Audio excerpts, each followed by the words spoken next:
को सीधे लिए चलते ईटानगर प्रधानमंत्री का संबोधन आप सुनिए। भारत माता की, भारत माता की। अरुणाचल प्रदेश के राज्यपाल श्री बी.डी. मिश्रा जी, यहां के लोकप्रिय युवा मुख्यमंत्री श्री पेमा खांडू जी, कैबिनेट में मेरे साथी किरण रिजिजू जी, उप मुख्यमंत्री श्रीमान चौना मीन जी, सम्मानित सांसदगण, विधायकगण, मेयर, अन्य सभी महानुभाव और अरुणाचल प्रदेश के मेरे प्यारे भाइयों और बहनों,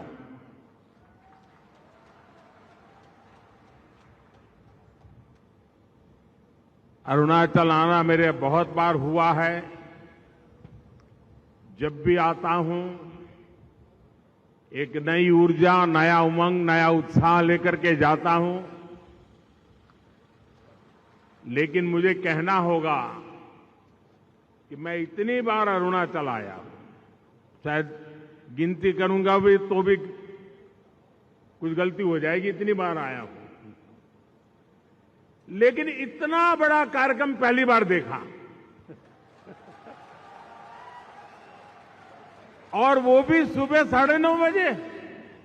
अरुणाचल में पहाड़ों से लोगों को आना, इसका मतलब ये हुआ कि विकास के कामों का आपके जीवन में कितना महत्व है, ये दर्शाता है। और इसीलिए आप इतनी बड़ी तादाद में आशीर्वाद लेने के लिए आए हैं। भाइयों बहनों, अरुणाचल के लोगों को, अरुणाचल के लोगों की आत्मीयता,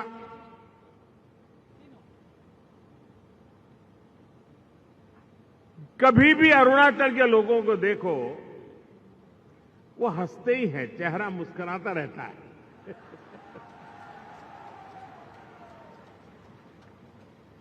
कभी उदासीनता, निराशा अरुणाचल के लोगों के चेहरे पर झलकती नहीं है। और अनुशासन, मुझे लगता है कि सीमा पर अनुशासन क्या होता है, ये मेरे अरुणाचल के हर घर में, हर परिवार में, हर व्यक्ति के जीवन में नजर आता है। हमारे मुख्यमंत्री प्रेमा जी के नेतृत्व में ये डबल इंजन की सरकार की मेहनत, विकास के लिए प्रतिबद्धता, वो आज अरुणाचल को इस नई ऊंचाई पर पहुंचा रही है। मैं कि प्रेमा जी और उनकी पूरी टीम को बहुत बहुत बधाई देता हूं। आपको याद होगा, और अभी प्रेमा जी ने उल्लेख भी किया, कि फरवरी 2019 में इस एयरपोर्ट का शिलान्यास हुआ था और ये सौभाग्य मुझे मिला था। और आप तो जानते हैं, हम एक ऐसा वर्क कल्चर लाए हैं जिसका शिलान्यास हम करते हैं, उद्घाटन भी हम ही करते हैं।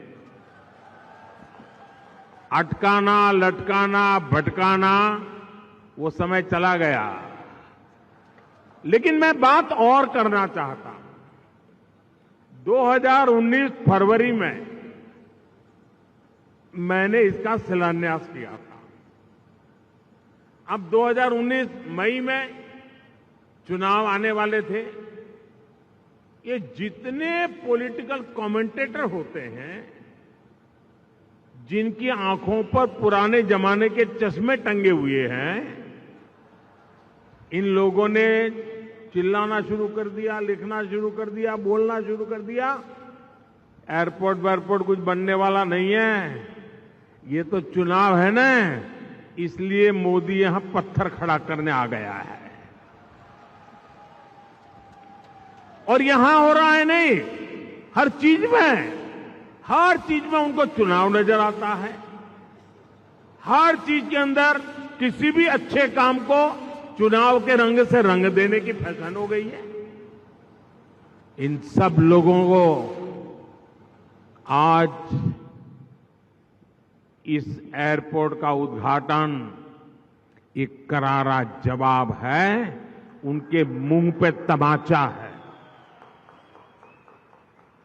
और मेरी इन पॉलिटिकल कमेंटेटर से आग्रह है, करबद्ध प्रार्थना है कि भी अब पुराने चश्मे उतार दीजिए। ये देश नए उमंग और उत्साह के साथ चल पड़ा है। राजनीति के तराजू से तोलना बंद कीजिए।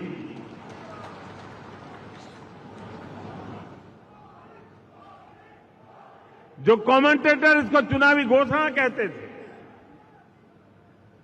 आज 3 साल के भीतर ही वो इस आधुनिक भव्य स्वरूप से आकार ये हमारा एयरपोर्ट देख रहे हैं। और ये मेरा सौभाग्य है कि मुझे आपकी हाजिरी में, लाखों लोगों की साक्षी में पूरा अरुणाचल आज ऑनलाइन जुड़ा हुआ है, पूरा अरुणाचल जुड़ा हुआ है। ये भी एक बड़े गर्व की बात है। आज न अभी यहां कोई चुनाव है, न कोई चुनाव आने वाला है, उसके बावजूद भी हो रहा है, क्योंकि आज देश में जो सरकार है उसकी प्राथमिकता देश का विकास है, देश के लोगों का विकास है। साल में 365 दिन 24 घंटे हम देश के विकास के लिए ही काम करते हैं। और आप देखिए, अभी मैं जहां सूरज उगता है उस अरुणाचल में हूं, और शाम को जहां सूरज डूबता है वो दमन में मैं जाकर के लैंड करूंगा जी, और बीच में काशी जाऊंगा। ये मेहनत एक ही सपने को लेकर के चल रही है, जी जान से जुटे हैं, मेरा देश आगे बढ़े।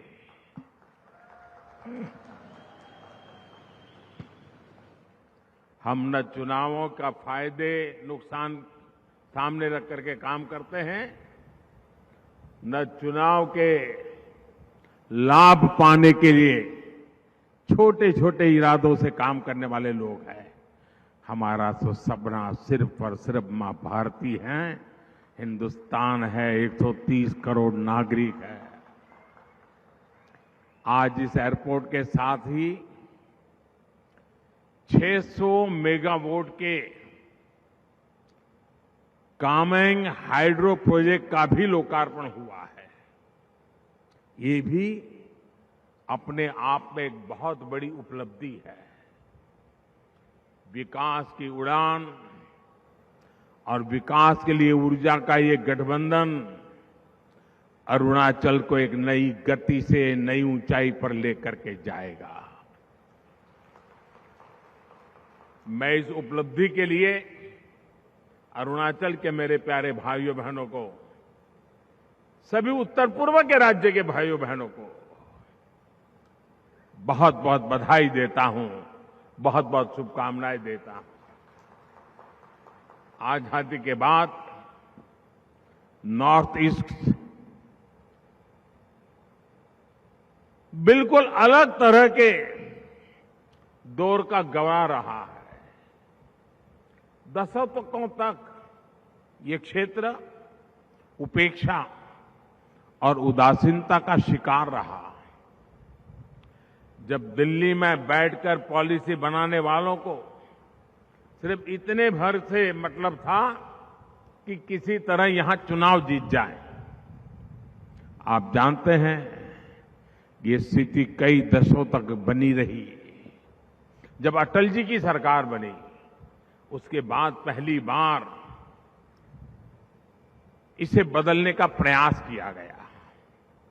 वो पहली सरकार थी जिसने नॉर्थ ईस्ट के विकास के लिए अलग मंत्रालय बनाया, लेकिन उनके बाद आई सरकार ने उस मोमेंटम को आगे नहीं बढ़ाया। इसके बाद बदलाव का नया दौर 2014 के बाद शुरू हुआ, जब आपने मुझे सेवा करने का अवसर दिया। पहले की सरकारें सोचती थी कि अरुणाचल प्रदेश इतना दूर है, नॉर्थ इतना दूर है, दूर सुदूर सीमा पर बसे लोगों को पहले आखिरी गांव माना जाता था, लेकिन हमारी सरकार ने उन्हें आखिरी गांव नहीं, आखिरी छोर नहीं, बल्कि देश का प्रथम गांव मानने का काम किया। नतीजा ये कि नॉर्थ ईस्ट का विकास देश की प्राथमिकता बन गया। अब कल्चर हो या एग्रीकल्चर, कॉमर्स हो या कनेक्टिविटी, पूर्वोत्तर की आखिरी नहीं बल्कि सर्वोच्च प्राथमिकता मिलती है। बात ट्रेड की हो या टूरिज्म की हो, टेलीकॉम की हो या टेक्सटाइल की हो, पूर्वोत्तर को आखिरी नहीं बल्कि सर्वोच्च प्राथमिकता मिलती है। ड्रोन टेक्नोलॉजी से लेकर कृषि उड़ान तक, एयरपोर्ट से लेकर पोर्ट से कनेक्टिविटी तक, पूर्वोत्तर अब देश की प्राथमिकता है। भारत का सबसे लंबा ब्रिज हो या सबसे लंबा रेल रोड ब्रिज हो, रेल लाइन बिछानी हो या रिकॉर्ड तेजी से हाईवे बनाना हो, देश के लिए पूर्वोत्तर सबसे पहले है। इसी का परिणाम है कि आज नॉर्थ ईस्ट में अपेक्षा और अवसरों का नया दौर शुरू हो चुका है, नया युग शुरू हो चुका है। आज का ये आयोजन नए भारत की इस अप्रोच का बहुत शानदार उदाहरण है।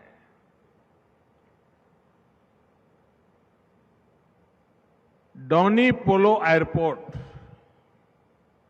अरुणाचल का चौथा ऑपरेशनल एयरपोर्ट है। आजादी के बाद से 7 दशकों में पूरे नॉर्थ ईस्ट में केवल 9 एयरपोर्ट थे, जबकि हमारी सरकार सिर्फ 8 वर्षों में 7 नए एयरपोर्ट बना दिए। यहां कितने ही ऐसे क्षेत्र हैं जो आजादी के 75 वर्ष बाद अब एयर कनेक्टिविटी से जुड़े हैं। इस वजह से अब नॉर्थ ईस्ट आने जाने वाली उड़ानों की संख्या भी 2 गुना से ज्यादा हो चुकी है। साथियों, ईटानगर का ये डोनी पोलो एयरपोर्ट अरुणाचल प्रदेश के अतीत और संस्कृति का भी गवाह बन रहा है। और मुझे बताया गया, प्रेमा जी बता रहे थे कि डोनी यानी सूर्य और पोलो चंद्रमा को कहते हैं। और मैं अरुणाचल की डोनी पोलो संस्कृति से भी, उसमें भी विकास के लिए एक सबक देखता हूं। प्रकाश एक ही है, पर सूरज की रोशनी और चंद्रमा का प्रकाश, शीतलता, दोनों ही को अपनी अपनी एक अहमियत है, अपना एक सामर्थ्य है। ठीक इसी प्रकार जब हम विकास की बात करते हैं तो बड़े बड़े प्रोजेक्ट हो या गरीब तक पहुंचने वाली जन कल्याण की योजनाएं, दोनों ही विकास के जरूरी आयाम है। आज जितनी अहमियत एयरपोर्ट जैसे बड़े इंफ्रास्ट्रक्चर की है, उतनी ही अहमियत गरीब की सेवा को, उसके सपनों को भी दी जाती है। आज अगर एयरपोर्ट बनता है तो उसका लाभ सामान्य मानवी को कैसे मिले, इसके लिए उड़ान योजना पर भी काम होता है। फ्लाइट सेवा शुरू होने के बाद पर्यटकों की संख्या कैसे बढ़े, कैसे उसका लाभ छोटे व्यापारियों को, दुकानदारों को, टैक्सी ड्राइवर्स को मिले, इसके लिए हम काम करते हैं। साथियों, अरुणाचल प्रदेश में आज दुर्गम से दुर्गम ऊंचाई पर बॉर्डर एरियाज में सड़कें और हाईवे बन रहे हैं। केंद्र सरकार सड़कों के निर्माण के लिए करीब करीब 50,000 करोड़ रुपए और खर्च करने के लिए जा रही है। जब इतना इंफ्रास्ट्रक्चर होगा तो बड़ी संख्या में पर्यटक भी आएंगे। अरुणाचल के कोने कोने में प्रकृति ने इतनी खूबसूरती दी है। हर गांव में पर्यटन की अपार संभावनाएं हैं। होम स्टे और लोकल उत्पादों के जरिए हर परिवार की आय बढ़ सकती है। उसके लिए जरूरी है कि गांव-गांव तक पहुंचने की व्यवस्था भी हो। इसलिए आज अरुणाचल के 85% से ज्यादा गांवों तक प्रधानमंत्री ग्राम सड़क योजना बनाई जा चुकी है। साथियों, एयरपोर्ट और बेहतर इंफ्रास्ट्रक्चर बनने के बाद अरुणाचल में कार्गो सुविधाओं की बड़ी संभावना बन रही है। इससे यहां के किसान अपनी पैदावार अरुणाचल के बाहर बड़े बाजारों में आसानी से बेच सकेंगे। उन्हें आज की तुलना में कई गुना ज्यादा पैसा मिलेंगे। अरुणाचल के किसानों को पीएम किसान सम्मान निधि का भी बड़ा लाभ मिल रहा है। साथियों, पूर्वोत्तर को लेकर हमारी सरकार कैसे काम कर रही है, उसका एक उदाहरण बांस की खेती से है। बैम्बू यहां के जीवन शैली का एक अहम हिस्सा है। आज बैम्बू प्रोडक्ट्स पूरे देश और दुनिया में पॉपुलर हो रहे हैं। लेकिन अंग्रेजों के जमाने से, उस समय से बैम्बू काटने पर ऐसी कानूनी बंधन लगाए हुए थे कि हमारे आदिवासी भाई बहनों को, हमारे उत्तर पूर्वी इलाके के लोगों को जीवन में एक रुकावट बन गया था। इसलिए हमने उस कानून को बदला और अब बैम्बू आप उगा सकते हैं, बैम्बू काट सकते हैं, बैम्बू बेच सकते हैं, बैम्बू का वैल्यू एडिशन करते हैं और खुले बाजार में जाकर के आप व्यापार कर सकते हैं। जैसे फसल उगाते हैं वैसे बैम्बू भी उगा सकते हैं। भाई और बहनों, गरीब जैसे ही जीवन की बुनियादी चिंताओं से आजाद होता है तो अपने साथ साथ देश के विकास के भी नए आयाम गढ़ने लगता है। इसलिए आज गरीब से गरीब व्यक्ति उपेक्षा और बदहाली से बाहर आए, उसे गरिमापूर्ण जीवन मिले, ये देश की प्राथमिकता है। पहले कहा जाता था कि पहाड़ों पर शिक्षा और इलाज हमेशा एक संकट रहता है, लेकिन जब अच्छी स्वस्थ सुविधाओं के साथ साथ आयुष्मान भारत योजना के जरिए 5 लाख रुपया तक के मुफ्त इलाज की व्यवस्था भी की गई है। हर गरीब को प्रधानमंत्री आवास योजना के तहत पक्का घर दिया जा रहा है। विशेष रूप से आदिवासी इलाकों में केंद्र सरकार 500 करोड़ रुपए खर्च करके एकलव्य मॉडल स्कूल खोल रही है ताकि कोई भी आदिवासी बच्चा पढ़ाई में पीछे न रह जाए। जो युवा किन्हीं कारणों से हिंसा के रास्ते पर चले गए हैं, उन्हें एक अलग नीति के जरिए मुख्य धारा में लाने का प्रयास हो रहा है। उनके लिए अलग से फंड बनाया गया है। स्टार्टअप इंडिया को ताकत से जोड़ने के लिए अरुणाचल स्टार्टअप पॉलिसी के जरिए अरुणाचल प्रदेश भी कदम से कदम मिला रहा है। यानी विकास की जो हमारी धारा है ऊपर से शुरू होती है, जो वो आज गांव, गरीब युवाओं, महिलाओं तक पहुंचाने उनकी ताकत बन रही है। साथियों, देश ने 2014 के बाद हर गांव तक बिजली पहुंचाने का अभियान शुरू किया था। इस अभियान का बहुत बड़ा लाभ अरुणाचल प्रदेश के गांवों को भी हुआ है। यहां ऐसे अनेक गांव थे जहां आजादी के बाद पहली बार बिजली पहुंची थी। इसके बाद केंद्र सरकार ने सौभाग्य योजना बनाकर हर घर को बिजली कनेक्शन की जोड़ने का एक अभियान चलाया था। यहां अरुणाचल में भी हजारों घरों को मुफ्त बिजली कनेक्शन से जोड़ा गया। और जब यहां के घरों में बिजली पहुंची तो घरों में केवल उजाला ही नहीं फैला, बल्कि यहां के लोगों के जीवन में भी उजाला आया है।